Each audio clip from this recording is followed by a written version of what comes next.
This evening, I issued a new countywide public health order to protect the health and safety of all Dane County residents. Our Public Health Madison and Dane County order essentially mirrors the guidance of the statewide Safer at Home order that was struck down by the Wisconsin Supreme Court earlier today. We have seen that Safer at Home is working in Dane County and is slowing the spread of COVID-19. Continuing public health orders at a local level will ensure that we don't go backwards on the progress that we have made. Like everyone else, we are eager to reopen businesses and work towards normalcy, but we need to do this slowly and based on data. Data for Dane County looks promising, but it is critical to continue to follow Safer at Home right now to keep Dane County residents healthy and to keep our healthcare systems from becoming overwhelmed. Aggressive testing is a major component of moving us forward. In the last week, testing capacity has increased within healthcare and through the community test site at the Alliant Energy Center. We hope that results from this increased testing effort will continue to deliver the results that we have seen so far in Dane County and will allow us to make progress towards a reopening strategy that is right for Dane County. But this is just one metric that we're tracking. It is imperative that everyone continues to follow this order so that we can make progress as quickly as possible. Please continue to stay home unless absolutely necessary. Do not host groups, gatherings, and playdates. Continue strong everyday preventive measures. Wash your hands often and cover your sneezes and coughs with a tissue or your elbow. We're all safer at home when we all stay home. And with that, I think the mayor is coming to speak with us.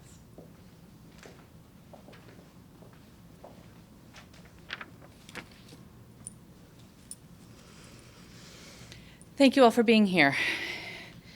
The Wisconsin Supreme Court is the only court in the nation to strike down a public health order that has been a major success in preventing death and illness in Wisconsin.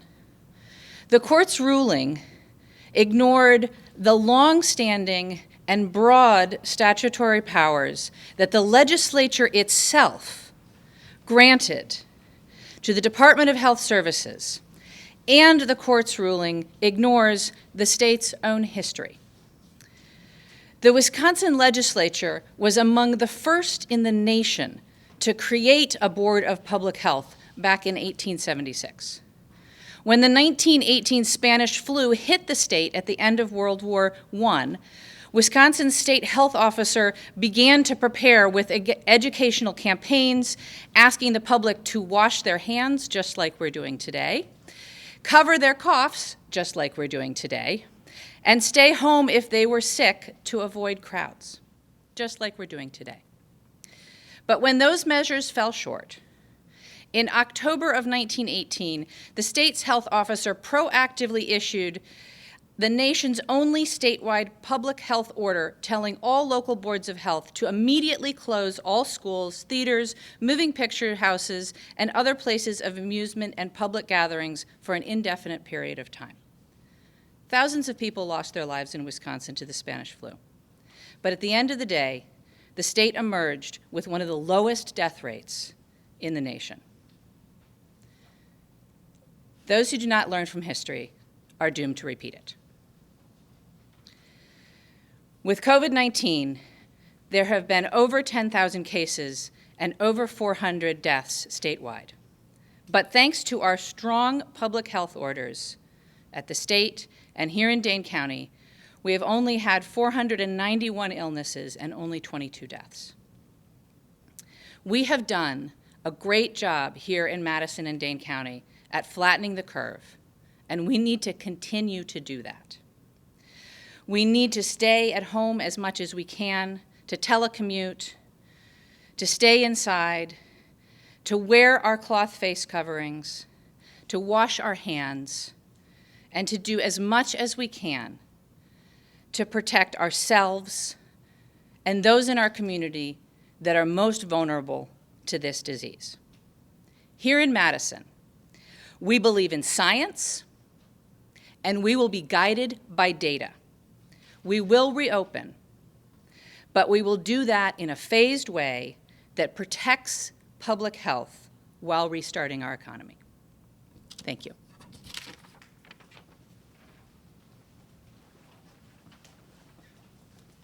Thank you, Mayor, and thank you, Janelle. The first speaker is Janelle Heinrich, our Madison Public Health, Dane County Public Health Director. The actions of the Supreme Court today, as well as the folks who brought this case against the governor, are beyond irresponsible. Pretending this virus doesn't exist doesn't make it go away. They have opened up the door without a plan, throwing the state into chaos that mimics what we've been seeing on the federal level. I have to ask them, what do they think is going to happen when you just shut everything down rules-wise, when you throw these rules out the window without a plan? What's going to happen is that innocent people will die. People who are elderly, people with underlying health conditions, if you're diabetic, if you have other conditions, you're extremely vulnerable. We have seen unacceptable rates of infection and death among communities of color. The death rate and infection rate among African Americans is unacceptable. And what we're saying to all these people now, what the court just said to all of these people is, well, you're on your own. I look at Racine County, the home of Speaker Robin Vos. They were just given the dubious distinction of being one of the top 10 in the country for the largest week-to-week increase in infections. They're smaller than Dane County and have twice the number of infections that we do. I would ask Speaker Vos, what's your plan? What do you tell the elderly citizens of Racine County, the vulnerable citizens of Racine County, the African American community in Racine County? What do you tell them? This is what happens when you insert politics into public health. And this isn't just your normal partisan fight over the size of government or taxes or certain policy. This is life and death. Nationally, we've seen the estimates for the number of dead from this pandemic maybe reaching 140,000, almost twice what the original estimates were. And it keeps climbing. Well, we won't let that happen here in Dane County. We will stick with our guidelines. We will be guided by science and public health and do the right things by the people we are elected to protect and serve. And we hope our neighbors will join us. We've heard that Rock County is going to issue guidelines also. We have to take at least a regional approach. Under normal circumstances, we have upwards of 90,000 people commuting into Dane County from other counties on a daily basis. That's one of the reasons that a statewide order was so important. It's disappointing. It's hard to comprehend that partisan politics has come this far, that we can't even unite to do the right things in the midst of a global pandemic. But it is what it is. And so we in Dane County will continue to use every tool at our disposal to protect the residents of our community and to work with our neighbors with every tool we have to do everything we can. Either one of us would be here able to take any questions now, the public health director, myself, or the mayor. Would the city and county go to enforce this measures if there is somebody out county who decides, you know what, I'm on board, I'm going to open my restaurant? Yeah. So the approach so far has been education. We let people know this is the law, this is the rule, and why it has to happen. But you know, there are definitely tools available to folks. Again, this isn't some theoretical debate about, you know, left and right and government reach.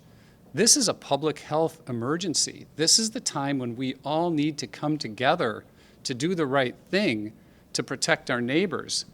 And even if people don't feel like they're personally at risk of getting the virus or being ill from the virus, well, your mom and dad are. Your grandma and grandpa are. your vulnerable neighbor who's getting chemotherapy is vulnerable. This is the time we have to come together as a community and watch out for one another and do the right thing for our neighbors. Under what legal grounds can Madison and Dane County issue an order above the Supreme Court? Do you want to talk about to it? Marcy? This is Marcy, Corp Counsel, or you guys aren't called Corp Counsel. I'm not Corp Counsel, but I'm Marcy Paulson. I'm the Assistant City Attorney that advises public health. If you look at the ruling the Supreme Court struck down, they looked at the rulemaking authority of DHS Secretary, which is 227. That rulemaking authority does not apply to our local public health officer, so she has the authority under a different statute to issue orders. Do you expect any legal action on behalf of restaurants or other retailers who want to open because of the Supreme Court rule? I can't predict whether there'll be legal actions. We did have an order in place before there was a statewide order, and we didn't have any legal actions at that point. I mean, I believe Janelle has the authority under 25203 to issue the orders she has issued. So if the legislature and governor come together with a plan, would that supersede your plan? It would depend on what their plan said and whether they issued orders that superseded us. There seemed to be some question about churches. Can you speak to, are those still on, I guess it wasn't clear what the Supreme Court said, and so Well, there's another Supreme Court case pending right now dealing with the churches issue. Within the order that Janelle issued, there's an exception for churches. They're treated as essential businesses, so they can be open at the 25% capacity, the same as an essential business now. And that's immediate? Yes. Is that all that's in that section of the county order, county and city order regarding religious entities? Yes. Okay. Will Dane County base any plans for reopening off of the current Badger Bounce Back plan? So we are looking at the metrics that have been outlined in the Badger Bounce Back Plan, and we are also looking at metrics that make sense for Dane County that allow us to have a bit more in-depth, specific understanding of what is going on in our community. So we are considering adding some additional metrics.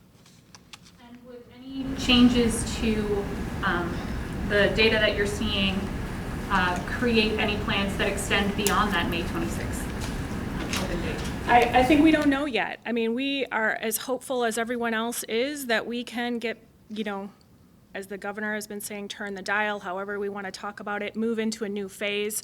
But we have to let the data guide us. And right now, we don't know what that looks like. We have just started aggressive testing. We have maintained for quite a while a low positivity rate. We want to make sure that we can continue in that way.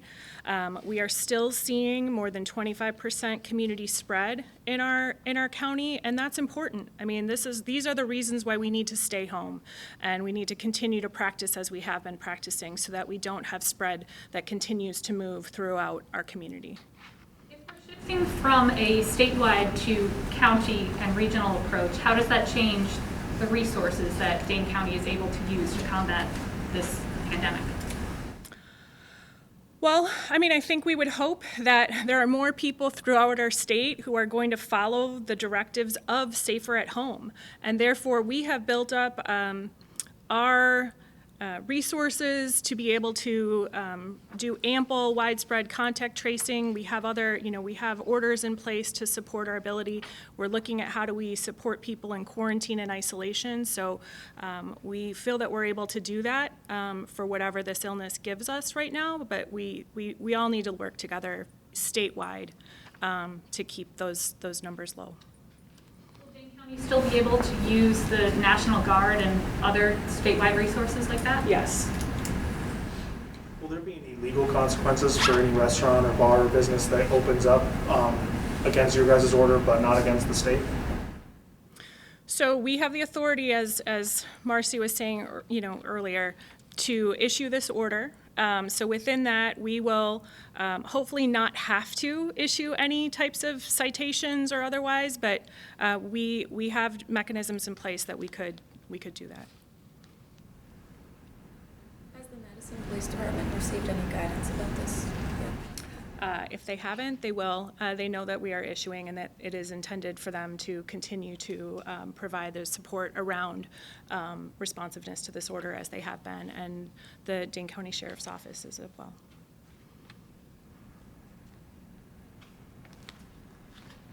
Any other questions? Can you speak to, I guess, across Wisconsin right now, I think there's a lot of confusion. What should we do tomorrow, and can you speak to this general feeling of confusion that we all have?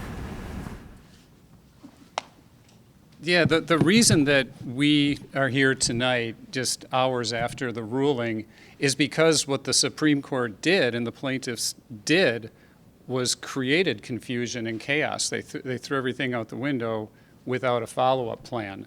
So, you know, our main concern and our main responsibility is to the people of Dane County. And we want to let the people of Dane County know that as far as the guidelines, when you wake up tomorrow, it's going to be the same as when you woke up this morning. And we believe, and I can tell you from the feedback that we all receive from this community, that people want us to do this the right way the first time. Because folks know that if we just throw this out the window and people start gathering again, we will see another spike and we'll be right back where we were 2 months ago. So folks want us to do this right the first time, because when we do start to dial back up, we don't want to have to dial back down. It is unfortunate that they've put folks in the rest of the state in this position. I would imagine and I would hope that many other localities are looking at doing what we're doing for the same concerns. I mean, my gosh, if you're Milwaukee County, Brown County, Racine, Rock, et cetera, that's a very serious situation there. But unfortunately, the plaintiffs in this case and the Supreme Court have created chaos throughout the state. So where is Dane County in the benchmarks of like the Badger bounce back? Like, you know, on Monday, Governor Evers opened retail space. You know, are we moving along? Like, can you tell people where are we at in this? Do you want to give an update? Sure. We're making progress. As I was saying, we have a very low positivity rate, and that rate's been staying fairly low. But as I mentioned, we have just started widespread testing, and widespread testing may result in us identifying more folks who have positive diagnoses. And with that, we need to be able to continue to keep them well, keep them from spreading that to other folks that they come into contact with, keep them at home. So we are making progress because testing is going up. We don't know the results of that yet. We need to look at that over a 14-day period. We are seeing rates of in illness and healthcare workers go down in Dane County. These are all good things that we are making progress on. But as I mentioned before, we're still seeing high rates of community spread. And that's not so good in Dane County. And we need more good things to happen all at once so that we can continue to move forward. Any more questions? Thank you, everyone. Appreciate it.